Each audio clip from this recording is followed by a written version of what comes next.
చెప్దాం, praise lord చెప్దాం, praise Lord, హల్లెలూయా. రెండు చేతులే చెప్దాం, హల్లెలూయా. అపోస్తలుడైన పౌలు రోమీయులకు రాసిన పత్రిక 2వ అధ్యాయం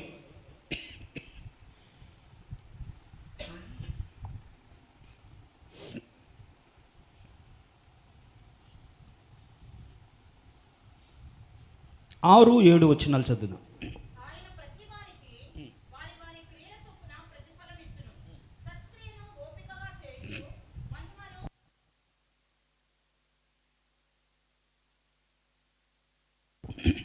దేవుడు ఈ వాక్యం ద్వారా మనతో మాట్లాడును గాక. చెప్దాం, ప్రైజ్ లార్డ్, హల్లెలూయా. మనం ఈ రోమీయులకు రాసిన పత్రికను ధ్యానం చేస్తూ సంఘం దేవుని స్వరూపంలోకి ఎలా ఎదగాలి, సంఘం పట్ల దేవునికి చిత్తం, దేవునికి ఉద్దేశం ఏంటి అనేది మనం ధ్యానం చేస్తూ అనేక విషయాలను మనం చెప్పుకుంటున్నాం. ఈ 2వ అధ్యాయంలో ఈ రోజుల్లో క్రైస్తవులు దేవుని ఎదుట నేరస్తులుగా మార్చబడ్డానికి ఎదుటి వారికి తీర్పు తీర్చడము అనేది, రెండవది సంఘంలో భేదాలు పుట్టించడం. సో దానిని బట్టి దేవుని ఎదుట నేరస్తులుగా మార్చబడి వారికి తెలియకుండానే శిక్షను అనుభవిస్తున్నారనే సత్యాన్ని దేవుడు మనకు బయలుపరిచాడు. దేవునికి స్తోత్రం, హల్లెలూయా.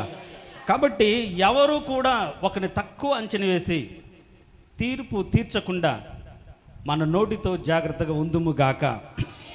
అయితే ఈ 3వ అంశంలో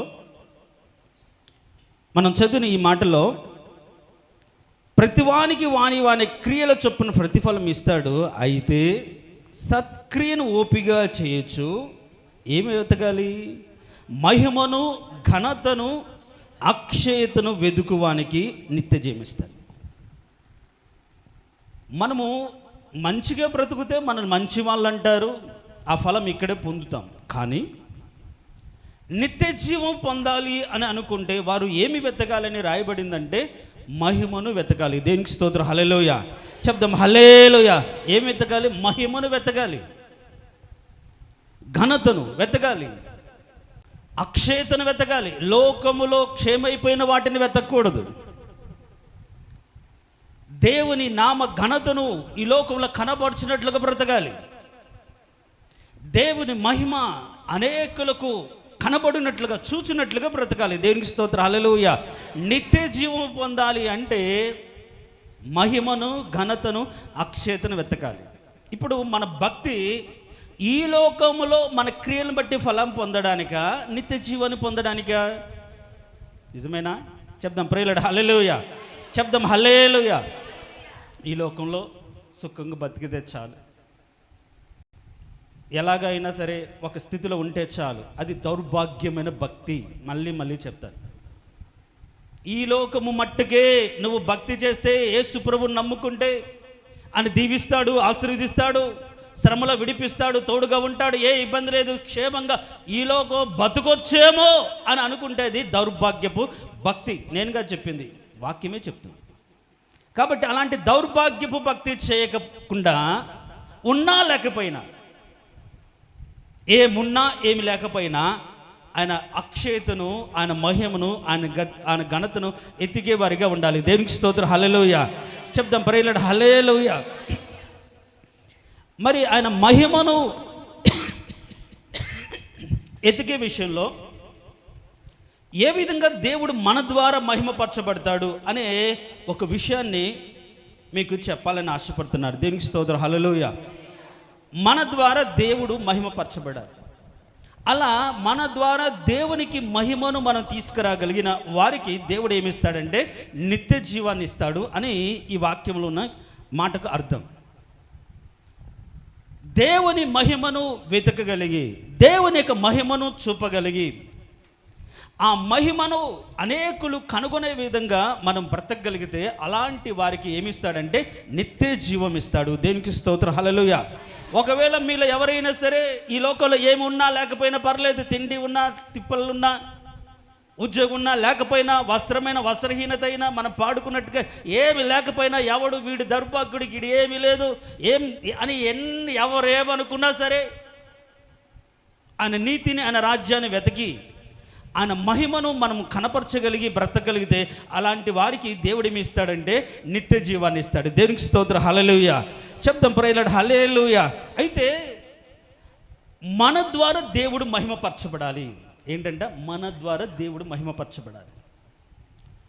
దేవుని మహిమపరచబడడం అంటే మనం దేవుని మహిమపరుస్తూ ఉంటాం.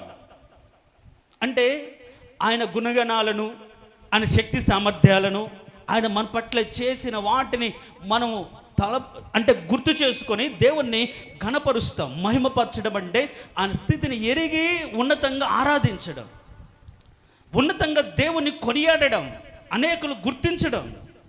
అయితే మరి ఆయన మహిమపరిచే వారి యొక్క లక్షణాలు ఎలా ఉంటాయి? మరి ఇంతవరకు క్రైస్తవుడు అయినందుకు, క్రీస్తుని ఎరిగినందుకు, ఆయన సహవాసానికి నిన్ను పిలిచి తన రక్తంతో కడిగి పరిశుద్ధపరిచి ఒకరోజు నిత్య జీవాన్ని నీకోసం సిద్ధపరిచిన దేవునికి సహవాసంలో ఉన్న నీవు దేవుణ్ణి మహిమపరిచే స్థితిలో బ్రతుకుతున్నావా?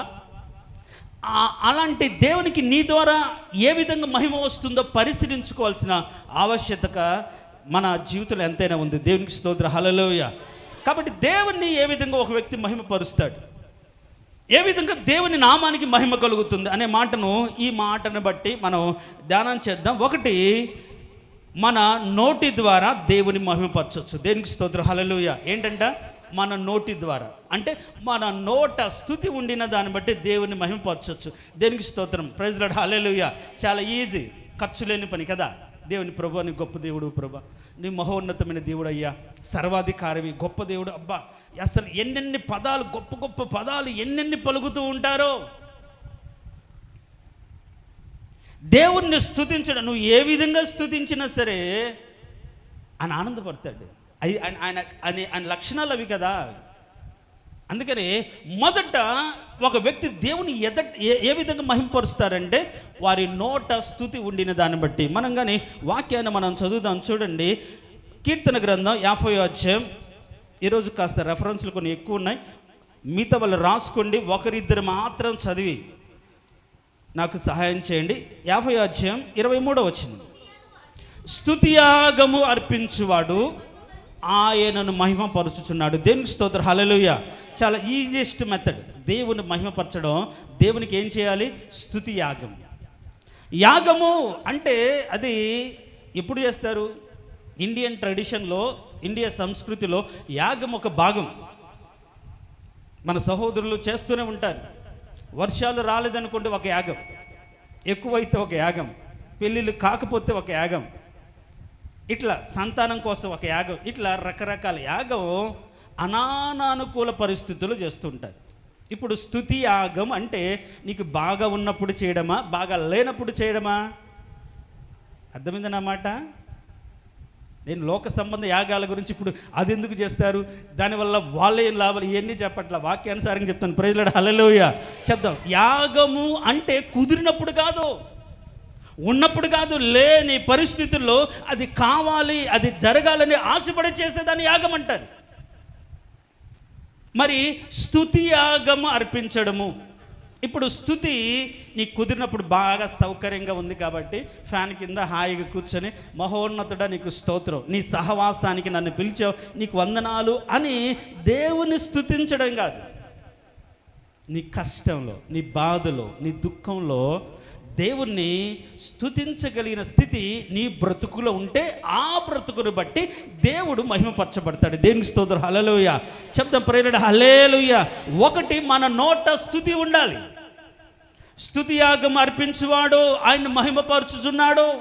కాబట్టి మనం కృతజ్ఞత స్తుతులతో, లేకుంటే దేవుని స్తుతిస్తున్నాం, ఆరాధిస్తున్నాం, ఆయన మహిమపరచబడుతున్నాం. కానీ నీకు శ్రమ కలిగితే, బాధ కలిగితే, దుఃఖం కలిగితే నీ నోట స్తుతి ఉంటుందా? కాదనుకుని వెళ్ళిపోయిన నయోమి కుటుంబం దేవుని స్తుతించిందా? సర్వశక్తి నాకు దుఃఖం కలిగజేశాడు, నేను సమృద్ధి గల దానికి వెళ్ళాను, ఏం దేవుడు ఈయన, నేను బాగా ఉండడానికి ఇష్టం లేదు, ఎప్పుడు ఈ అనారోగ్యమే, ఎప్పుడు ఈ కష్టాలే, ఎప్పుడు ఈ బాధలే, కాస్తంత ఆయనకు జాలి దయ లేదు అని అనానుకూల పరిస్థితుల్లో దేవుని దూషిస్తారు, నిందిస్తారు, ఇబ్బంది పడతారు. కానీ ఒక క్రైస్తవుడు దేవుని ఏ విధంగా మహిమపరుస్తాడంటే స్తుతి యాగము అంటే నీ పరిస్థితులు బాగున్నా బాగలేకపోయినా, కష్టమున్నా బాగలేకపోయినా దేవుణ్ణి మహిమపరచగలిగే స్థితిలో ఉంటే, దేవుణ్ణి స్తుతించగలిగిన స్థితిలో నీ జీవితం ఉంటే ఆ స్తుతి ద్వారా ఆయన మహిమపరచబడతాడు. దేవునికి స్తోత్రం, హల్లెలూయా. ఎర్ర సముద్రము అడ్డైనప్పుడు అందరూ కూడా సనిగారు, గొనిగారు.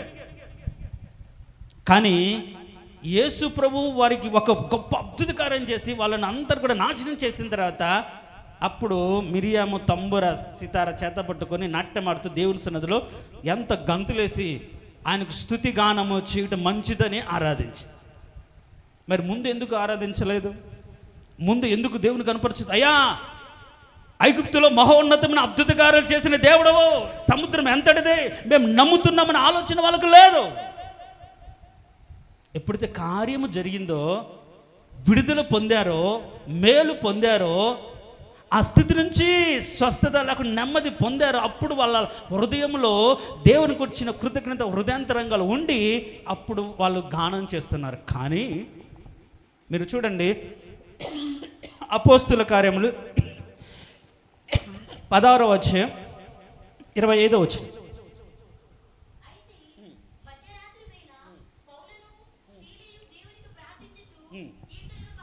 చాలు. మధ్యరాత్రి వేళ ఈ రోజుల్లో ఆన్లైట్కి రావాలంటే ఇంతమంది ఉన్నారు, రారు. పోనీ ఇంటి దగ్గర వాళ్ళు 10 గంటలకు నిద్రపోతారా? లేదు. ఇప్పుడు 1 గంట అవుతుంది నిద్రపోయేటప్పటికి. దేవుని సన్నిధికి రారు, దేవుని సన్నిధిలో ఉండరు, ప్రశాంతంగా ఉంటారు. కానీ ఒకవేళ అంతసేపు కూడా దేవుని అంటే ఇంట్లో ఉన్నా సరే ప్రార్థన చేసుకుంటూ ఉండరు. కానీ పౌలు శీలలు కాళ్ళలకు బోండ వేసి బిగించి చుట్టూ 16 మందిని కాపలగా పెట్టి కొట్టి వేధించిన సమయంలో అర్ధరాత్రి అయినా సరే ఆ టైంలో వాళ్ళు ఏం చేశారు? దేవుణ్ణి స్తుతించారు, దేవుణ్ణి గణపరిచారు. దేవునికి స్తోత్రం, హల్లెలూయా. మొట్టమొదటిది క్రైస్తవుడు దేవునికి స్తుతి యాగం అర్పించాలి. దాన్ని బట్టి దేవుడు మహిమపరచబడతాడు. అంటే నీ నోట స్తుతి ఉండాలి. అది బాగున్నప్పుడే కాదు, కష్టము, వేదన, దుఃఖం నీ ఇంట, నీ వంట ఎక్కడ ఉన్నా సరే నీవు దేవుని ఘనపరచేవాడిగా, దేవుని స్తుతించేవాడిగా ఉంటే దేవుడు మహిమపరచబడతాడు. దేవునికి స్తోత్రం, హల్లెలూయా. ఎప్పుడైతే వాళ్ళు స్తుతి యాగం అర్పిస్తున్నారో, వారి నోట స్తుతించి దేవుని కీర్తిస్తున్నారో, దేవుని ప్రార్థిస్తున్నారో, అద్భుతం జరిగిందా లేదా? కార్యం జరిగిందా లేదా? దేవునికి స్తోత్రం, హల్లెలూయా. అందరు బంధకాలు ఊడిపోవడం కాదు. ఇప్పుడు చెరసాల అధిపతి రక్షించబడ్డాడు. చెరసాల అధిపతి ఆయన మాత్రం కాదు, కొట్టిన వాడే చేర్చుకొని అయ్యా నేను రక్షణ పొందాలంటే నేనేం చేయాలని దీన మనసు అడిగి తన కుటుంబం అంతా రక్షణ పొంది ఆ రాత్రే వాళ్ళు బాప్తిసం తీసుకున్నట్టుగా రక్షణలోకి వచ్చినట్టుగా మనం చూస్తాం. దేనికి స్తోత్రం, హల్లెలూయా. చెప్దాం, హల్లెలూయా. ఒకటి స్తుతి యాగం అంటే మన నోట ఏముండాలి? దేవుని స్తుతి ఉండాలి. అది అన్ని బాగున్నప్పుడే కాదు, ఏమి బాగలేకపోయినా సరే మనస్ఫూర్తిగా ప్రభువా ఏమున్నా లేకపోయినా నేను స్తుతిస్తాను, నీవు కలిగించిన ఈ పరిస్థితులను బట్టి నేను కృంగిపోను, ప్రభువా నీకు స్తోత్రం, నీ విడిపించగలిగిన వాడు బట్టి నీకు స్తోత్రం, విడిపించకపోయినా నీకు స్తోత్రం అని చెప్పగలిగిన స్తుతి మన నోట, మన హృదయంలో ఉంటే అలాంటి వారి ద్వారా దేవుడు మహిమపరచబడతాడు. వారిని చూసి అనేకులు దేవుని నమ్ముతారు, దేవుని విశ్వసిస్తారు. కాబట్టి మొట్టమొదటిగా విశ్వాసులుగా మన జీవితాల నుంచి దేవుడు మహిమపరచబడాలంటే కష్టాల్లో అయినా, బాధలైనా, ఇరుకులైనా, ఇబ్బంది ఏ స్థితిలో అయినా సరే దేవుని ఆరాధించాలి, దేవుని స్తుతించాలి. మందిరానికి రారు, కష్టాలు ఉన్నాయి, బాధలు ఉన్నాయి, జ్వరాలు ఉన్నాయి, తలనొప్పులు ఉన్నాయి, ఇబ్బందులు ఉన్నాయి. కానీ వచ్చి ప్రభువా నువ్వు తీర్చగలిగిన దేవుడు అని, ఆయన మన దేవుడు అని మన రాత్రి చెప్పుకున్నాం. ఆయన మన దేవుడు, మన కన్నీటిని చూసేవాడు, బాధను చూసే దేవుడు, సమయంలో మనం విడిపించే దేవుడని మనస్ఫూర్తిగా విడిపించకపోయిన సన్నిధిలో నిలబడటం ఏం చేయండి? యథార్థవంతులకు అది శోభస్కరం, స్తుతి చేయటం. కాబట్టి దేవుని సన్నిధిలోకి వచ్చి మనం ఆరాధించడం, దేవుని మహిమపరచడం. రెండవదిగా అదే కీర్తన గ్రంథం 86వ అధ్యాయం 12వ వచనం.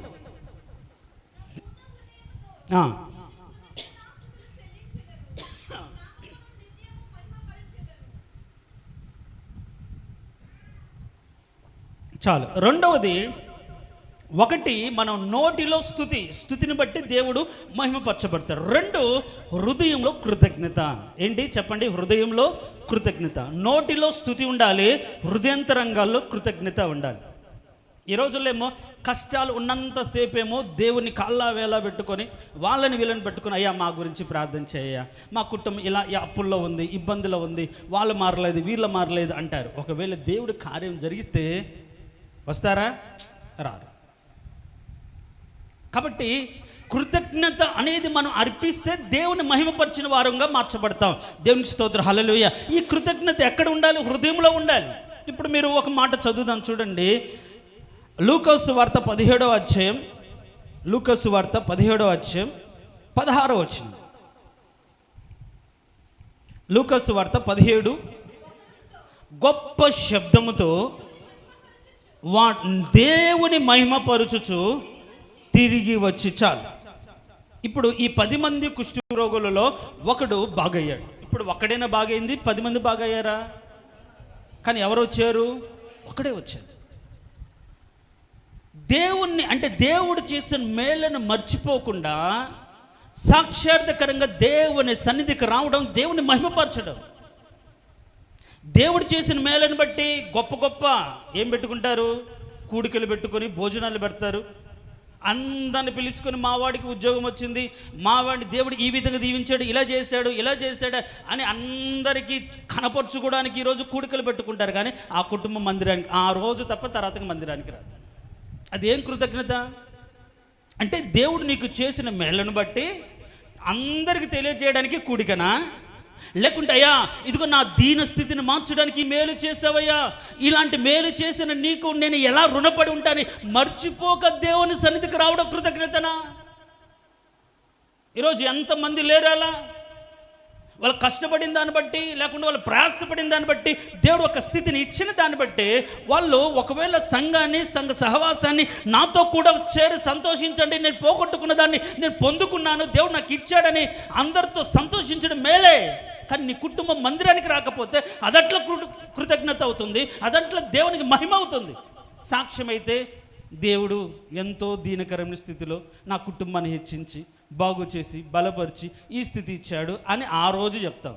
మరి ఆ చెప్పిన దేవుడికి నీవు మళ్ళీ మహిమపరుస్తూ ఆయన దగ్గరికి రావాలనే ఆలోచన కూడా లేకుండా పోతుంది ఈరోజు క్రైస్తవులకు. నువ్వు ఎన్నిసార్లు కృతజ్ఞుడవై దూరం అయిపోయి ఉంటావు? దేవుని సంఘం ఆలోచించు. కృతజ్ఞత స్తుతులు చెల్లించడం, దేవుణ్ణి మహిమపరచడం. దేవుడు నీ కుటుంబ పట్ల చేసిన మేలను బట్టి మర్చిపోలేని కృతజ్ఞత నీ హృదయంతరంగాలో ఉండి ఆ కృతజ్ఞత స్తుతులలో దేవుని మందిరానికి వచ్చాయా, ఎంత గొప్ప దేవుడు అయ్యా, నా కుటుంబం పట్ల ఇన్ని మేలు చేసావు, నీకు ఎలా రుణపడి ఉంటానని ఆ కృతజ్ఞత హృదయంలో గుండెల నిండా ఉంచుకొని దేవుణ్ణి ఆరాధించడానికి దేవుని ఎదుకు రావాలి. అలా రావట్లే, అలా చాలామంది రావట్లే.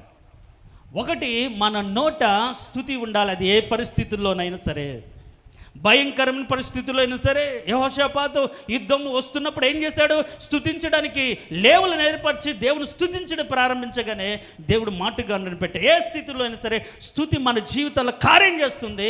రెండవది దేవుడు కోరుకునే ఏంటంటే కృతజ్ఞత. దేవుడు చేసిన మేళ్లకు కృతజ్ఞత కలిగి ఎక్కడికి రావాలి? మహిమ పరుచుచు తిరిగి ఎవరి దగ్గరికి? ఎవరైతే మేలు చేశాడో, ఎవరి ద్వారా మేలు పొందేవో ఆయన ఎద్దుకు రావడం. యేసు ప్రభు ప్రశ్నిస్తాడు, ఏం 10 మంది శుద్ధులయ్యారు కదా, ఈ రోజుల్లో కూడా లోకంలో ఉన్న వాళ్ళు ఎవరో, దేవుని వదిలిపెట్టిపోయిన వాళ్ళు ఎవరో, శుద్ధీకరించబడిన వాళ్ళే, దేవుని వల్ల మేలు పొందిన వాళ్ళే. గమనించండి ప్రియులారా, అలా మనం ఉండకూడదు, అలా మనం బ్రతకూడదు. దేవుడు నీకు చేసిన మేలను బట్టి నువ్వు కృతజ్ఞతుడివై ఆయన సన్నిధికి తిరిగి రావాలి. గొప్ప శబ్దంతో మహోన్నతమైన దేవుడు నా జీవితాన్ని కార్యము చేశాడు అని కృతజ్ఞత భావంతో నువ్వు మందిరానికి రావడమే దేవుణ్ణి మహిమపరచడం. మీటింగ్లు పెట్టుకొని, కూడికలు పెట్టుకొని, అందరికీ భోజనాలు పెట్టి గొప్ప చేసుకోవడం కాదు, నీ గొప్ప కోసం పెట్టుకున్నది అంతే. ఎంత గొప్ప చేస్తారు కొందరు పాస్టర్ కూడా కానికివ్వరు. నాకు ఇవ్వాలని కాదు, అంటే దైవ సేవకుని గుర్తించరు, కనీసం ఇంట్లోకి పిలిచి ప్రార్థన చేయించుకోరు. 1,00,000 రూపాయలు పెట్టి భోజనాలు పెట్టి మన అమౌంట్ అని చెప్పకూడదు, కనీసం 1 రూపాయి కూడా ఇవ్వకుండా చాలా బాగా జరిగిందయ్యా, నీకు వందనాలు, ఏంటిది? నేర్చుకోవాలి. దేనికి స్తోత్రం, హల్లెలూయా. దేనికి స్తోత్రం, హల్లెలూయా. కృతజ్ఞత అర్పణ. మోషే మీకు అప్పచెప్పిన దాన్ని దేవుడు మీ జీవితం చేసిన మేలుని బట్టి ఎక్కడ యాజకుని కనపరుచుకుని ఇవ్వాలి. మహిమపరచట్లే, ఇవ్వట్లే. కూడికలు పెట్టించుకుని ప్రార్థనలు అడుగుతారు, స్వస్థతలు పొందుతారు, నెమ్మది పొందుతారు. కానీ ఇదిగో ఈ మా దైవ సేవకుని ద్వారా మేలు మేము పొందాం కదా, మరి ఆయన కూడా బ్రతకాలి కదా, ఆయనకు అవసరాలు ఉంటాయి కదా.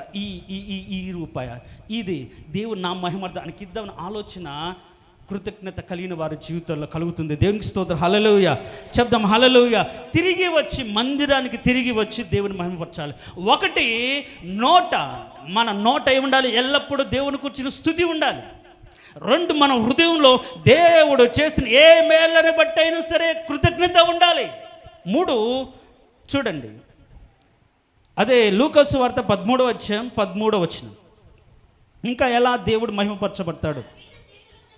ఆమె మీద చేతులు ఉంచగానే ఆమె చక్కగా నిలబడి, చాలు. దీన్ని మనం ఎట్లా చెప్పుకోవచ్చు అంటే, మందిరములో చక్కని ప్రవర్తన బట్టి దేవుడు మహిమను పరచబడతాడు. దేవునికి స్తోత్రం, హల్లెలూయా. ఇప్పుడు ఈమె నడుము వంగిపోయింది. ఎన్ని సంవత్సరాలు? దాదాపుగా 18 ఏళ్ళ నుంచి అలా వంగిపోయి బతుకుతూ ఉంటే చూసే వాళ్ళందరికీ కూడా ఈ బతుకు చూడు, వంగిపోయింది, ఎప్పుడు ఏమి నిలబడేది, ఎప్పుడు ఆమె జీవితం స్థిరంగా ఉండేది అంటే ఆమెకు పట్టిన దయ్యాన్ని బట్టి మందిరంలోకి వస్తుంది, కానీ మహిమకరంగా లేదు ఆమె జీవితం. కాబట్టి ఈ రోజుల్లో నువ్వు మందిరానికి వచ్చిన దాన్ని బట్టి కాదు మహిమ, నీకు పట్టిన దయ్యాలు వదిలించుకొని దేవుని సన్నిధిలో నువ్వు చక్కగా నిలబడగలిగినప్పుడే దేవునికి మహిమ. దేవునికి స్తోత్రం, హల్లెలూయా. ఈ రోజుల్లో చాలామంది కూడా నడుము అంటే మనసు వంగిపోయి, దయ్యాలు బట్టి, దురాత్మలు బట్టి, రకరకాలైనటువంటి దురాలోచనతో వంగిపోయి దేవుణ్ణి చూడలేని స్థితిలో, దేవుని తలెత్తుకొని మనస్ఫూర్తిగా ఆరాధన చేయలేని స్థితిలో మందిరంలో ఉంటున్నారు. అలాంటి వారిని బట్టి దేవునికి మహిమ రాదు. అది వదిలించుకొని చక్కగా నిలబెట్టిన దేవుణ్ణి ఆరాధించగలిగితేనే మహిమ. దేవునికి స్తోత్రం, హల్లెలూయా. ఎందుకు చక్కగా నిలబడాలి? ఎవరితో మాట్లాడతాడు? బైబిల్లో ఒక మాట ఉంటుంది, నరపుత్రుడా నువ్వు చక్కగా నిలబడు, నేను నీతో మాట్లాడాలి అంటే దీని మాట ఏంటి? అసలు దేవుడు నీతో మాట్లాడాలన్నా సరే నువ్వు చక్కగా ఉండాలి, చక్కగా నిలబడాలి. అప్పుడు మనం ఒకవేళ నువ్వు చక్కగా నిలబడకపోతే దాని కింద ఉంటుంది, ఆత్మ వచ్చి నన్ను చక్కగా నిలబెట్టనని రాయబడింది. మీరు కానీ ఎజికేల్ గ్రంథం 2వ అధ్యాయం చదివితే తీయాల్సిన అవసరం లేదు. కాబట్టి అంటే ఒకవేళ నీ స్థితి పాడైపోతే, బాగులేని స్థితిలో దేవుని సన్నిధిలో కన్నీరు కారిస్తే పరిశుద్ధాత్ముడు వచ్చి పాపమును గురించి, తీర్పును గురించి ఒప్పింపజేసి నీ బ్రతుకులున్న శాప దోష బాగా తీసివేసి దేవుని ఎదుట నిలుచుడికి యోగ్యతని కలగజేసినప్పుడు, అంత పోయినప్పుడు అప్పుడు నువ్వు చక్కగా నిలబడి నువ్వేం చేస్తావు? దేవుణ్ణి మహిమపరుస్తావు. ఒకవేళ అలా చక్కగా నిలబడకుండా వంగిపోయి మహిమపరిస్తే అది దేవునికి మహిమ కాదు. ఎవరికి లాభం? నువ్వు మందిరానికి వచ్చి దేవుడు కనపరచబడట్లేదు, నిందించబడుతున్నాడు. వంగిపోయిన స్థితిని బట్టి, పట్టిన దయ్యాన్ని బట్టి, నీ బ్రతుకులో చోటు చేసుకుని నిన్ను వదిలిపోకుండా నిన్ను వెంటాడుతున్నటువంటి క్రియలను బట్టి నువ్వు మందిరానికి వస్తున్నావు కానీ, ఆరాధించడానికి వస్తున్నావు కానీ, వంగిపోయిన నీ స్థితిని బట్టి దేవునికి అవమానకరమే. ఎందుకు మీ జీవితం బాగుపడలేదు, ఎందుకు మీ జీవితం ఇలా ఉండిపోయింది, ఎప్పుడు బాగవుతుంది అని అనేకులు నిన్ను కూర్చి అనుకుంటారు తప్ప అది దేవునికి మహిమ కాదు. అయితే ఆమెను చూసి, అంటే మందిరంలో అలాంటి వాళ్ళు ఉండకూడదు, దయ్యాలు పట్టిన వాళ్ళు, దురాత్మలు పట్టిన వాళ్ళు, లేకుంటే దురాలోచనతో పట్టి నిండి మందిరం ఉండడం దేవునికి ఇష్టం లేదు. అందుకని అలాంటి వారిని బాగు చేస్తాడు. దేవునికి స్తోత్రం, హల్లెలూయా. దేవునికి స్తోత్రం, హల్లెలూయా. కాబట్టి మన మందిరంలో కూడా ఒకవేళ దురాలోచనలతో నింపబడిన వారిని దేవుడు చూసి వారిని చక్కగా నిలబెట్టునుగాక, వాక్యానుసారంగా నిలబెట్టునుగాక, పరిశుద్ధాత్మ వారిలోకి వచ్చి వారికి బలహీనతలన్నీ తొలగించునుగాక. మందిరంలో చక్కని ప్రవర్తన. అందుకని అక్కడ చాలా జాగ్రత్తగా, మందిరమునకు పోవునప్పుడు నీ ప్రవర్తన చాలా. మందిరంలోకి రాగానే కారాల మిరియాల మీరా పక్కన ఇటు చూసుకోవడం, ముందు చూసుకోవడం, ఎనికి జరగడం, భేదములు పుట్టిస్తే శిక్ష. నీ హృదయాంతరంగాల్లో చక్కగా నిలబడితేనే దేవుని మహిమ. కాబట్టి మూడవది మందిరములో చక్కని ప్రవర్తన కలిగి ఉండాలి. మందిరంలోకి వచ్చిన నీ ప్రవర్తన ఎలా ఉండాలి? చక్కని ప్రవర్తన. మూడవది, మందిరంలో బాగానే ఉంటారు, వంగి వంగి దండాలు పెడతారు, నమస్కారాలు చేస్తారు, ప్రేమతో పలిగిస్తారు. మరి బయటికి వెళ్తే ఉద్యోగాలు చేసే చోట, బ్రతికే చోట, పని చేసే చోట వాళ్ళ ప్రవర్తన ఎలా ఉండాలి?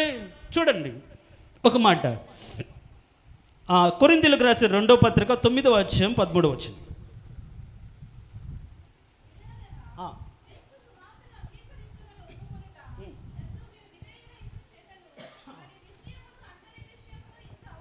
అందరి విషయంలో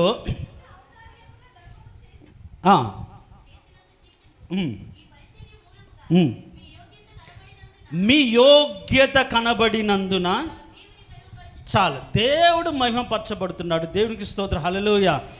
ఒకటి, మన నోట స్తుతి ఉండిన దాన్ని బట్టి దేవుడు మహిమపరచబడతాడు. 2, హృదయంలో కృతజ్ఞత ఉండిన దాన్ని బట్టి దేవుడు మహిమపరచబడతాడు. 3, మన మందిరంలో ఎవరి సన్నిధిలో నిలబడుతున్నామో ఆ సన్నిధిలో స్పృహ కలిగి భయముతో వణుకుతో ఒక చక్కని ప్రవర్తన కలిగిన దాన్ని బట్టి అలా నిలబడితే దేవుడు మహిమపరచబడతాడు. 4వది ఏంటంటే బయట ఎలా ఉండాలి? యోగ్యకరమైన ప్రవర్తన. బయట మనం చూసినప్పుడు యోగ్యకరమైన ప్రవర్తన. అందుకనే మీరు మత్తయి సువార్త చదవండి, మత్తయి సువార్త 5:34 వచ్చిన ఒకసారి చదవండి.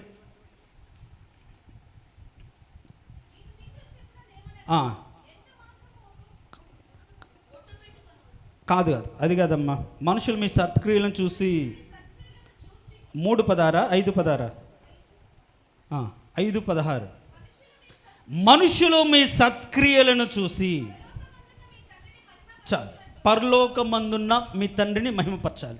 ఇప్పుడు సత్క్రియలు మందిరంలో ఉన్నాయినా లేకపోతే బయట కూడా ఉండాలా? చెప్పండి. ఎక్కడ? మందిరంలో వచ్చి ఊడ్చి చాపలేసి వందనాలు చెప్పి ప్రార్థన చేస్తే కాదు. బయటికి వెళ్ళిన తర్వాత అదే దీనత్వం, అదే స్థితి తల్లిదండ్రులకు, అత్తమామలకు, సహోదరులకు, కుటుంబంలో ఉండాలి. అందుకని దాన్ని మీ సత్ప్రవర్తనను చూసి. సో సత్ప్రవర్తన, యోగ్య ప్రవర్తన ఎక్కడ? మందిరంలో మాత్రమే కాదు, మందిరంలో వాక్యానుసారంగా ఎవరైతే బ్రతుకుతుంటారో వారు బయట కూడా యోగ్యకరమైన ప్రవర్తన కలిగి ఉంటారు. దేవునికి స్తోత్రం, హల్లెలూయా. ఇప్పుడు రూతు గురించి ఒక మాట అంటాడు, బోయజ్ అంటాడు, నీవు యోగ్యురాలవని నా జనులు ఎరుగుదురు. నీ యోగ్యత నీ కుటుంబం కాదు, నీ సంఘం కాదు, బయట వాళ్ళు చెప్పాలి. అమ్మో వీళ్ళు చాలా నమ్మదస్తులు, చాలా యథార్థవంతులు, చాలా సత్యవంతులు, నీతిగా బ్రతికే వాళ్ళని నీవు చెప్పుకోవడం కాదు, లేకుంటే నీ వారు చెప్పడం కాదు, బయట వాళ్ళు చెప్పే విధంగా వారు ఎదుట నీ సత్క్రియలు కనపరచాలి. దేవునికి స్తోత్రం, హల్లెలూయా. చెప్దాం, ప్రైలడ్ హల్లెలూయా. నువ్వు సత్క్రియలు కనపరిచిన దాన్ని బట్టి ఏం జరుగుతుంది? దేవుడు మహిమపరచబడతాడు. దేవునికి స్తోత్రం, హల్లెలూయా. కాబట్టి మనం దేవుని ఎదుట మన సత్క్రియలను కనపరచాలి. ఎందుకంటే ఈ క్రియలు లేకుండా విశ్వాసం ఉంటే అది మృతమో. ఈ క్రియలను బట్టి మనం నిత్య జీవానికి వెళ్తాం. ఒక ఆశ్చర్యకరమైన మాట మీరు ఉంటాం చూడండి. ఇప్పుడు 25వ అధ్యాయం కీర్తన గ్రంథం, మత్తయి సువార్త 25వ అధ్యాయం, మత్తయి సువార్త 25వ అధ్యాయం 34వ వచనంలో, అప్పుడు రాజు తన కుడివైపున ఉన్నవారిని చూసి, నా తండ్రి చేత ఆశీర్వదించబడిన వారులారా. చూడండి చాలు. ఎవరు ఆశీర్వదించబడిన వారు? ఎవరు అంటే మనుషుల ఎదుట తమ సత్క్రియలు చేసిన వారు. దేవునికి స్తోత్రం, హల్లెలూయా. వాళ్ళు ఎవరు అంటే 37వ వచనంలో, అందుకు ఆ నీతిమంతులు అంటారు.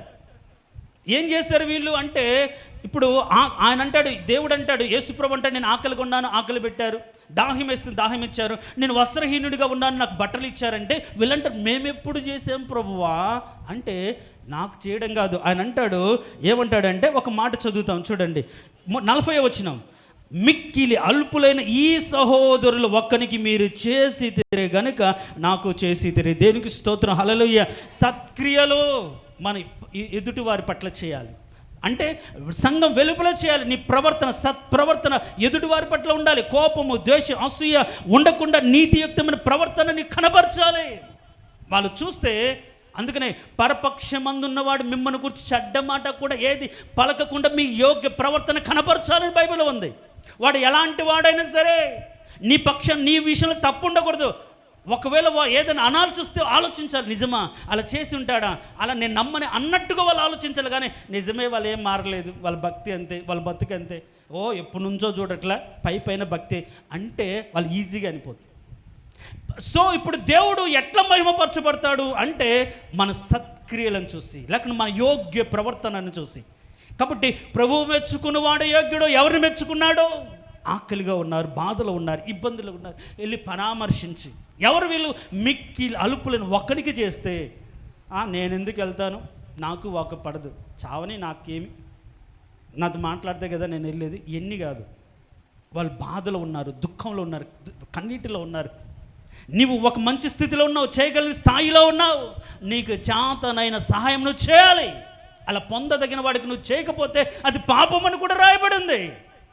కాబట్టి నాలుగవది ఏంటి అంటే బయట అంటే అంటే సంఘము బయట యోగ్యకరమైన ప్రవర్తన మన జీవితాలు ఉంటే దాన్ని బట్టి దేవుడు మహిమపరచబడతాడు. ఈరోజు నువ్వు బయట నడుస్తూ ఉంటే, బయట ఒకరితో మాట్లాడుతుంటే, బయట కనిపిస్తే నీవు నమ్మి నువ్వు ఆరాధిస్తున్న దేవుని బట్టి వాళ్ళు మహిమపరుస్తున్నారా? దేవుని మహిమపరుస్తున్నారా?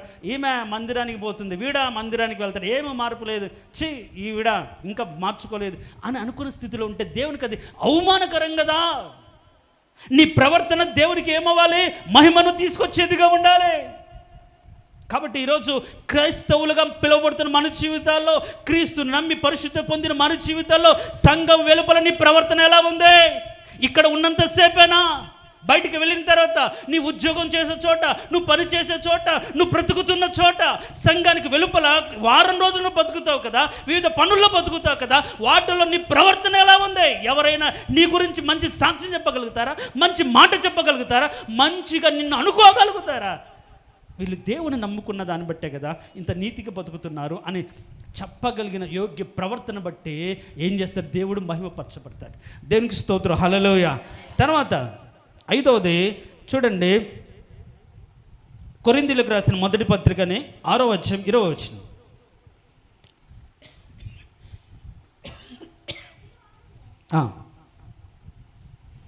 కొరింథీయులకు రాసిన మొదటి పత్రిక 6వ అధ్యాయం 20వ వచనం.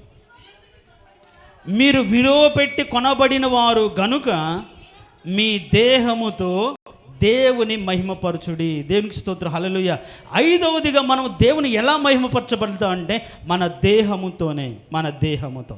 సో ఈ దేహముతో మనం మహిమపరచవచ్చు. కానీ పై వచనాల్లో మనం చదివితే అక్కడ ఏముంది అంటే 17వ వచనంలో, ప్రభుతో కలుసుకున్నవాడు ఆయన ఏకాత్మయ్య ఉన్నాడు, అయితే జారత్వమునకు దూరంగా పారిపోవడి మనుష్యుడు చేయి ప్రతి పాపమునకు దేహమునకు వెలుపల ఉన్నది, కానీ జారత్వము చేయవాడు తన సొంత శరీరమునకు హానికరంగా పాపము చేయుచున్నాడు. మీ దేహము దేవుని వలన మీకు అనుగ్రహింపబడి మీలో ఉన్న పరిశుద్ధాత్మకు ఆలయమై ఉన్నదని మీరు ఎరురా. కాబట్టి మీరు విలువ పెట్టి కొనబడిన వారు కనుక మీ దేహముతో దేవుని మహిమపరచుడి అని చెప్తున్నారు. దేవునికి స్తోత్రం, హల్లెలూయా. మన శరీరముతో అంటే శరీరములో ఉన్న పరిశుద్ధతను బట్టి దేవునికి మహిమ. దేవునికి స్తోత్రం, హల్లెలూయా. 1 నోట ఉండే స్తుతిని బట్టి దేవునికి మహిమ. 2 హృదయంలో ఉండే కృతజ్ఞతను బట్టి దేవునికి మహిమ. 3 మందిరముల చక్కని ప్రవర్తన బట్టి దేవునికి మహిమ. 4 బయట యోగ్యకరమైన ప్రవర్తన బట్టి దేవునికి మహిమ. 5 మన శరీరంలో ఉన్న పరిశుద్ధతను కాపాడుకోగలిగితే, మోహపు చూపులు, చెడు తలంపులు, వస్త్రధారణ విషయంలో కూడా క్రైస్తవుడు ఉండవు దానికంటే ఎక్కువగా ఒక వ్యక్తి కనిపిస్తే ఏం ఇండికేట్ చేస్తున్నట్టుగా. అందుకని ఈ యొక్క విలువైన దేహానికి అంటే ఏంటి తగు మాత్ర వస్త్రాలే, అంతేగాని విలువైన వస్త్రాలు, ఆడంబరాలు కాదు. నువ్వు దేవుని నమ్మిన బిడ్డవు. ఎలా ఉండాలి? ఈ శరీరం ద్వారా నువ్వు మహిమపరచాలి. ఒకవేళ నువ్వు జారత్వం చేయకపోవచ్చు, వ్యభిచారం చేయకపోవచ్చు, కానీ నువ్వు ఆడంబరంగా కనిపించిన దాన్ని బట్టి ఏదమ్మా ఈమెలో తగ్గింపేదే? ఈమెను కనపరచుకోవడానికి గొప్ప అంటే ఉన్న వాళ్ళు కట్టుకోకూడదా? అంటే నువ్వు కట్టుకున్న దాన్ని బట్టి, నువ్వు వేసుకున్న దాన్ని బట్టి లేనివాడు నిన్ను చూసి మత్సరపడి మనసులో దేవుని దూషిస్తాడు. ఈ విషయాన్ని బైబిల్ కూడా చెప్తుంది. నువ్వు చాలా జాగ్రత్తగా క్రైస్తవులు అనబడిన వాళ్ళ వస్త్రాల విషయంలో చాలా జాగ్రత్తగా, అలంకరణ విషయంలో చాలా జాగ్రత్తగా ఉండాలి. ఎదుటి వారికి దేవుని నిందించే అవకాశం లేకుండా నీ ప్రవర్తన దేవుని ఎదుట సరిగా ఉండాలి. నీ శరీరంలో పరిశుద్ధతను కాపాడుకోవాలి. ఈ కంటిని బట్టి, చూపును బట్టి పరిశుద్ధతను కాపాడుకోవాలి. యేసు అలా శరీరంలో ఏం చేసి పరిశుద్ధతను కాపాడుకున్నాడు కాబట్టి దేవుని మహిమపరిచాడు. బైబిల్ ఏముంటుందంటే ఒకవేళ మనం దేవుని గణపరిస్తే ఆయన ఏం చేస్తాడు, మనల్ని గణపరుస్తాడు. దేవునికి స్తోత్రం, హల్లెలూయా. సో 5వదిగా ఏంటంటే పరిశుద్ధత. ఎక్కడ? శరీరంలో పరిశుద్ధత ఉండాలి. మన శరీరాన్ని చూసిన తర్వాత ఈ శరీరం ఎలాంటి నీచక్రియలు, ఎలాంటి పాపక్రియలు, ఎలాంటి లోక సంబంధ ఆలోచన లేకుండా పరిశుద్ధమైనటువంటి స్థితి ఈ శరీరంలో ఉంటే, ఈ శరీరం ద్వారా ఆ క్రియలు చేయకుండా, ఈ శరీరం ద్వారా చెడు ప్రవర్తన జరిగించకుండా నువ్వు ఉంటే ఆ ప్రవర్తనను బట్టి దేవుడు మహిమపరచబడతాడు. క్రైస్తవుడిగా నీ శరీరాన్ని బట్టి, తినే తిండి లేకుంటే దాన్ని బట్టి దీన్ని బట్టి అలా కాదు, దేవుని యొక్క నామాన్ని బట్టి నీ శరీరం బట్టి ఏం చేయాలి? దేవుణ్ణి మహిమపరచాలి. తర్వాత 6వది చూడండి, ఎఫెసీయులకు రాసిన పత్రిక 3వ అధ్యాయం 13వ వచనం.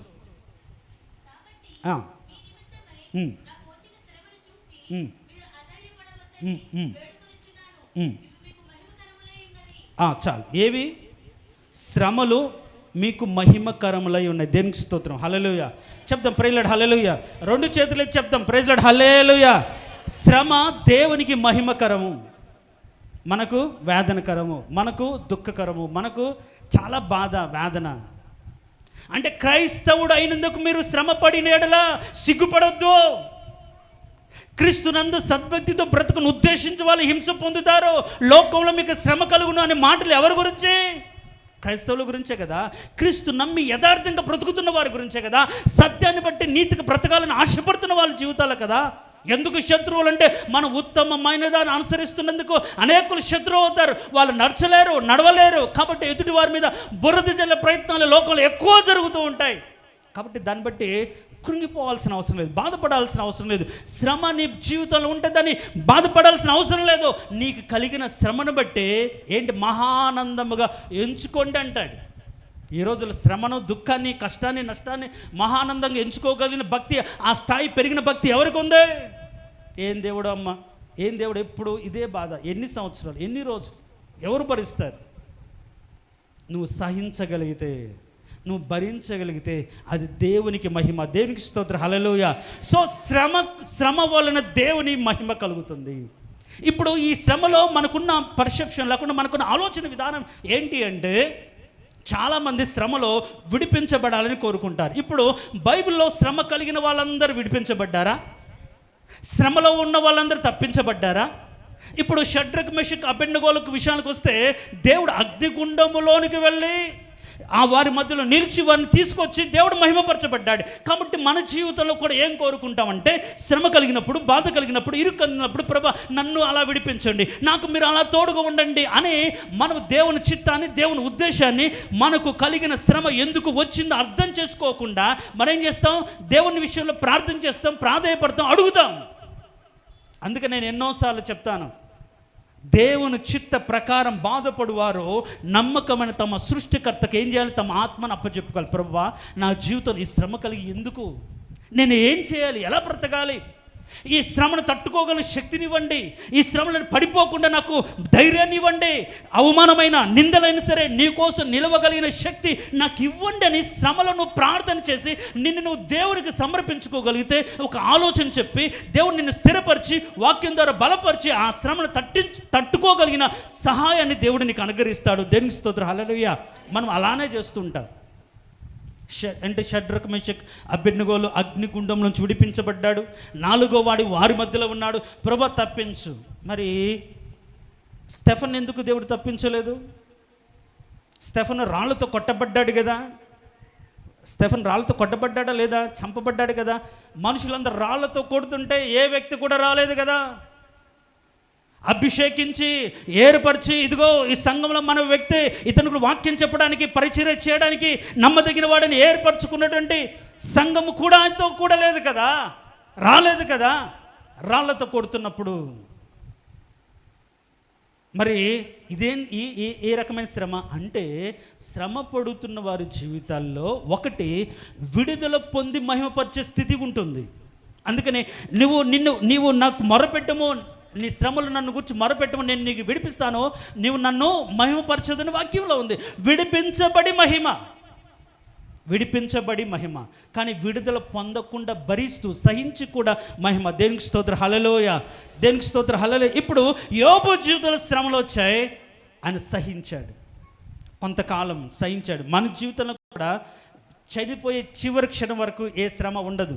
బైబిల్లో కూడా వాళ్ళకి ఈ శ్రమలు కొన్ని దినాలు అని ప్రకటన గ్రంథంలో ఉంటుంది. 10 దినములు శ్రమ పడిన పిమ్మట అని రాయబడి, అంటే శ్రమలకు, బాధలకు, అది ఎన్ని దినాలు నీ కోసం దేవుడు ఏర్పరిచాడో ఆ శ్రమల దినాలలో, ఆ శ్రమల్లో నీవు నమ్మకంగా, నీతిగా, నిజాయితీ, యథార్థత పోకుండా యోబులాగా నువ్వు బ్రతకగలిగితే పిమ్మట ఏం కలుగుతుంది? ఆశీర్వాదమే. సో మన శ్రమను సహించిన దానిని బట్టి దేవునికి మహిమ కలుగుతుంది. దేవునికి స్తోత్రం, హల్లెలూయా. కాబట్టి ఈరోజు నువ్వు ఏ శ్రమను సహిస్తున్నావు, భరిస్తున్నావు, నువ్వు దాన్ని తట్టుకొని నిలబడగలిగి నీతిని కాపాడుకోగలిగితే మహిమ. కాబట్టి శ్రమ పడుతున్న వారి జీవితాల్లో దేవుడు విడిపించి మహిమ తెచ్చుకుంటాడు, కొన్నిసార్లు విడిపించకుండానే. అందుకనే ఒక మాట చదువుదాం, చూడండి, ఒక మాట చదువుదాం, మీకు చాలా కష్టంగా ఉంటుందేమో. యోహాను సువార్త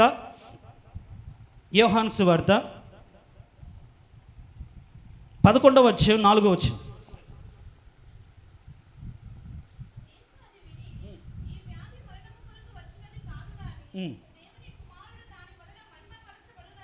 చాలు. ఇక్కడ లాజరు గురించి ఒక మాట ఉంది. తర్వాత యోహాను గురించి కూడా, అతని మరణం వలన మహిమ పొందును అనే మాట కూడా మనం చదువుతాం. అయితే అది 21:19లో ఉంటుంది, అతని మరణం వలన అని. ఇప్పుడు మనకు తెలుసు ప్రవీణ్ పగడాలి మరణం వలన దేవుడు తప్పించలేదా? దేవుడు ఎవరిని ఎందుకు పంపించలేదు? దేవుడు ఎందుకు అలాంటి దీనకరమైన స్థితిలో ఆయన చంపబడ్డాడు, చచ్చిపోయాడు అని ఆలోచన కలిగితే ఆయన మరణం ఏం చేసింది? క్రైస్తవ ప్రపంచాన్ని ఏం చేసింది? ఉత్తేజపరిచింది, ఒక యూనిటీని తీసుకొచ్చింది. కాబట్టి కొన్నిసార్లు మన శ్రమ విడిపించబడి దేవుడు మహిమ పొందుతాడు, కొన్నిసార్లు ఆ స్థితిలో మనం ఉండి మహిమపరచబడగలుగుతాం. దేవునికి స్తోత్రం, హల్లెలూయా. చెప్దాం, హల్లెలూయా. జాన్ ముల్లర్ అనే వ్యక్తి తన సహోదరుని కోసం, స్నేహితుడి కోసం ప్రార్థన చేశాడు. 54 సంవత్సరాలు ప్రార్థన చేశాడు. ఎన్ని సంవత్సరాలు? 54 సంవత్సరాలు. కానీ ఈయన చనిపోయాడు. తర్వాత ఆయన మార్చబడ్డాడు. చూడండి, కాబట్టి మన ప్రార్థన ఏది కూడా అంత ఊరికపోదు. కాబట్టి శ్రమల ద్వారా మనము దేవుణ్ణి మహిమపరచాలి. కాబట్టి ఒకవేళ విడుదల పొందినా, సహించినా, విడుదల పొందకపోయినా ఏ రకంగానైనా సరే దేవుడు మహిమపరచబడాలి. తర్వాత లాస్ట్గా ఈ మాట చెప్పి నేను ముగిస్తాను. చూడండి, రోమీయులకు రాసిన పత్రిక 15వ అధ్యాయం 5వ వచనం. రోమీయులకు రాసిన పత్రిక 15వ అధ్యాయం. మీరు ఏక భావం కలవారై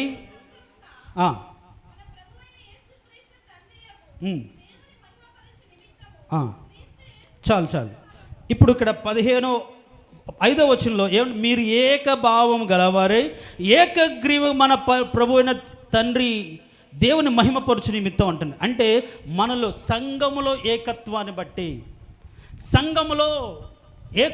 బట్టి దేవునికి మహిమ. దేవునికి స్తోత్రం, హల్లెలూయా. సో ఇప్పుడు సంఘంలో ఏముండాలి? ఏకత్వం, ఒకే భావం, ఒకే ఉద్దేశం. ఇప్పుడు అల్టిమేట్గా దైవ సేవకుడు చెప్పింది ఫైనల్. ఇంకా మీకు నచ్చింది, మీకు కుదిరింది, మీరు అనుకున్నది కాదు. అది ఏదైనా సరే ఆ ఆలోచన మనం కలిగి అందరూ కూడా ఆ ఆలోచన చొప్పున నడవడం ఏకత్వాన్ని కలిగిస్తుంది, ఏకభావాన్ని కలిగిస్తుంది. కాబట్టి సంఘములో ఏకత్వం కలిగి ఉండడం దేవునికి మహిమ. ఈ రోజుల్లో సంఘాలలో ఇలాంటి ఏకత్వం లేకుండా, ఒకరికొకరు పొసక్కుండా, ఒకరికొకరు నచ్చకుండా ఏం చేస్తున్న సంఘాల్లో గొడవలు, కొట్లాటలు, పోవడాలు, విభేదాలు కలుగుతున్నాయి. కానీ దేవునికి మహిమ ఎప్పుడు అంటే సంఘం ద్వారా. ఎలా అంటే సంఘంలో ఏకత్వం కలిగి ఉంటే, వారు ఒకటే మనసు కలిగి ఉంటే, ఒకే భావం కలిగి ఉంటే, ఒకే తాత్పర్యం కలిగి ఉంటే, ఒక మాట మీద నిలబడి, ఒక ఉపదేశం మీద నిలబడి, ఒక వాక్యానుసారంగా తమను తాము కట్టుకోగలిగితే వారికి దేవునికి మహిమ కలుగుతుంది. దేవునికి స్తోత్రం, హల్లెలూయా. నేను కూడా 7 విషయాలు చెప్పాను. ఏంటి? దేవుణ్ణి ఒక క్రైస్తవుడు ఏ విధంగా మహిమపరచవచ్చు. 1 ఏంటి? మన నోట స్తుతి, ఎలాంటి పరిస్థితుల్లో, ఏ స్థితిలోనైనా సరే. 2 మన హృదయంలో కృతజ్ఞత ఉండాలి. 3 మందిరంలో చక్కని ప్రవర్తన ఉండాలి. 4 బయట యోగ్యకరమైన ప్రవర్తన ఉండాలి. 5 ఈ శరీరంలో పరిశుద్ధత ఉండాలి. 6 శ్రమలో సహనం, అది ఏదైనా సరే దేవునికి సమర్పించుకోగలిగిన గుణం, విడిపిస్తే విడిపించాడు, విడిపించకపోతే దేవునికి సమర్పించుకోగలిగిన తత్వం దాన్ని సహనం అంటారు. ఆ సహనాన్ని బట్టి దేవుడు మహిమపరచబడతాడు. చివరిగా సంఘంలో ఏకత్వాన్ని బట్టి మహిమపరచబడతాడు. క్రైస్తవులుగా నీ ద్వారా ఈ లక్షణాలలో మహిమపరచబడుతున్నాడా? సంఘంలో నీవే భేదం పుట్టించేవాడిగా, సేవకుడి మీద వ్యతిరేకత పెంచేవాడిగా, లేకుంటే వాక్యాన్ని వక్రీకరించేవాడిగా, తప్పు పట్టేవాడిగా, లేకుంటే వారికని చెప్పేవాడిగా, ఇలా ఏకత్వాన్ని నశింపజేసేదానిగా వాడిగా ఉంటున్నావా? దేవునికి సంఘము ద్వారా, సంఘములో ఉన్న ఏకత్వాన్ని బట్టి, అంత మాత్రం కాదు, ఇంకొక మాట చదివి ముగిస్తాను చూడండి. ఈ మాట సంఘంలో ఆ ఏకత్వం ఎలా వస్తుందంటే, అదే 15వ అధ్యాయంలో, రోమిలకు రాసిన పత్రిక 15వ అధ్యాయంలో 7వ వచనం నేనే చదువుతాను. కాబట్టి క్రీస్తు మిమ్మును చేర్చుకునిన ప్రకారం దేవునికి మహిమ కలుగునట్లు మీరును ఒకరినొకడు చేర్చుకునడి. సంఘములో ఒకరినొకడు ఏం చేసుకోవాలి? చేర్చుకోవాలి, తగ్గించుకోవాలి, అర్థం చేసుకోవాలి, కలిసిపోవాలి. ఒకరినొకడు చేర్చుకున్న దాన్ని బట్టి మహిమ. డబ్బు, ధనాన్ని, ఆస్తి, అంతస్తు, అందం చూసి చేర్చుకోవడం కాదు, స్నేహాలు చేయడం కాదు. భరించాలి, సహించాలి. ప్రేమను కనపరిచిన దాన్ని బట్టి, మీరు ఒకరినొకడు చేర్చుకుని దాన్ని బట్టి దేవుడు మహిమపరచబడతాడు. వీళ్ళందరూ ఒకటిగా ఉన్నారు కదా, వీళ్ళందరూ దేవుని చిత్తంలో ఏకభావం కలిగి ఉన్నారు కదా, ఒక మాట చెప్తే ఒకే మాట మీద బ్రతుకుతున్నారు కదని వేరే వాళ్ళు చూసినప్పుడు మనం సంఘం ఇలా ఉండాలి అన్న ఆలోచన వాళ్ళలో కలిగే విధంగా సంఘము లోపల ఏముండాలి? మనలో ఏకత్వం ఉండాలి, ఏకభావం ఉండాలి, ఏక ఉద్దేశం ఉండాలి. అట్లా ఒకరినొకరు చేర్చుకొని, ఒకరినొకరు ఇంకా చాలా ఉన్నాయి కానీ సహోదరుని చేర్చుకొని ఫలించి ఉపకార ద్రవ్యం ఇచ్చి ఇట్లా సంఘములో ఏకత్వాన్ని కలిగించే కారణాలు చాలా ఉన్నాయి. ఇవన్నిటిని మన జీవితాలు కలిగి ఉంటే అప్పుడు మన సంఘము ద్వారా దేవునికి మహిమ, మన ద్వారా దేవునికి మహిమ, మన ప్రవర్తన ద్వారా దేవునికి మహిమ.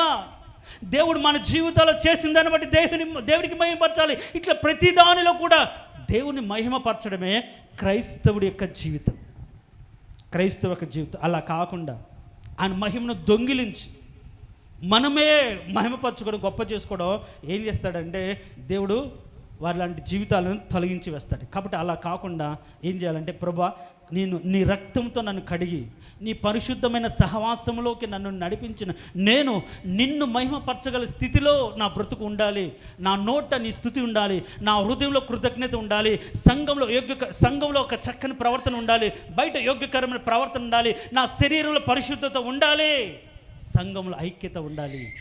ఇలా నిన్ను మహిమపరిచే స్థితిలో నన్ను నిలబెట్టు అని ఈరోజు నిన్ను నీవు ఈ 7 అంశాలను బట్టి పరిశీలించుకొని ప్రార్థన చేస్తే ఎంత మంచిది. తలలో వంచండి. తలలు వంచిన మనం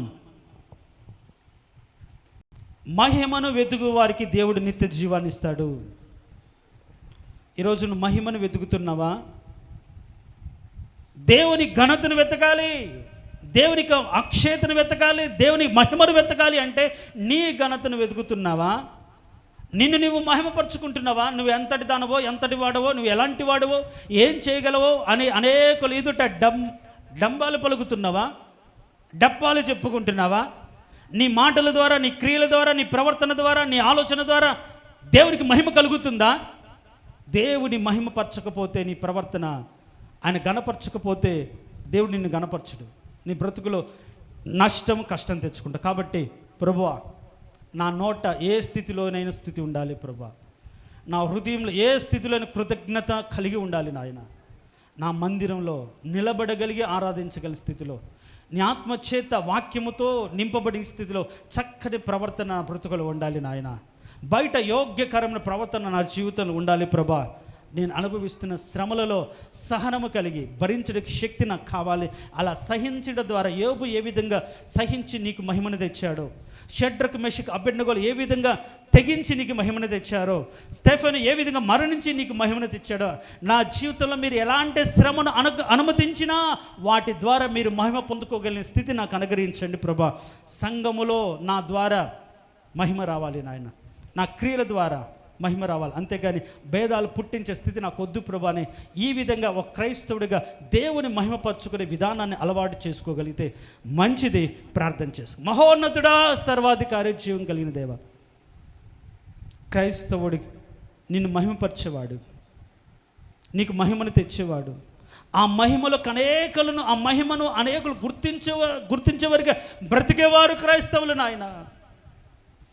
పరలోకమందున మీ తండ్రిని మహిమపరచునట్లు వాళ్ళు ఎదుట సత్క్రియలను ప్రదర్శించాలి, నీతిగా బ్రతకాలి, పరిశుద్ధతను కాపాడుకోవాలనే మాటలను ప్రభువా ఈ వినికిడులు దీవించండి.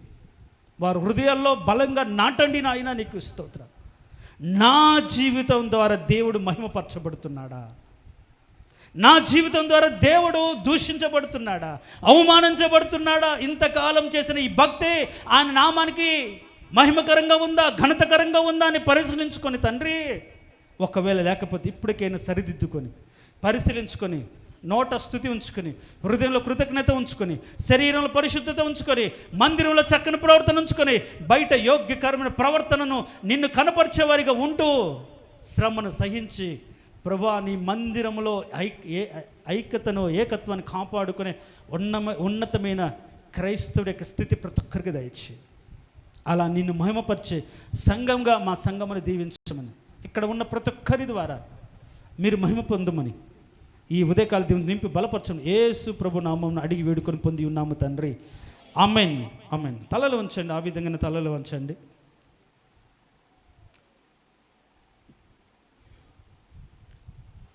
అవును.